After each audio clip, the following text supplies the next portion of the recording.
সর্বশেষ আপডেট এটাই, ডাক্তার বলেছে সম্ভাব্য 55 লক্ষ টাকার প্রয়োজন। আবু সাইদ ভাই, ভাই আপনাকে কেন উন্নত চিকিৎসার জন্য অন্য জায়গায় ট্রান্সফার করতেছেন, এটার বিষয়ে কিছু একটু বলেন।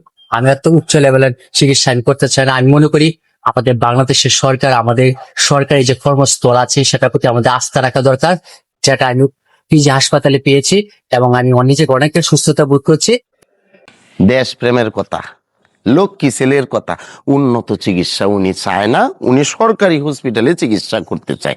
ওফ, ওনার দরকার কি? ওনার দরকার হয়েছে উন্নত লেভেলের টাকা কালেকশন করা।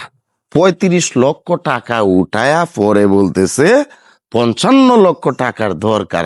এখন বলতেছে আমাদের দেশের সরকারি হসপিটালে আমরা আস্থা রাখা দরকার। উনি অনেক সুস্থ, এখন সুস্থ তো তুমি হইবাই। জুলিতে লাখ লাখ টাকা উঠে গেছে। নাটক মারাও, নাটক।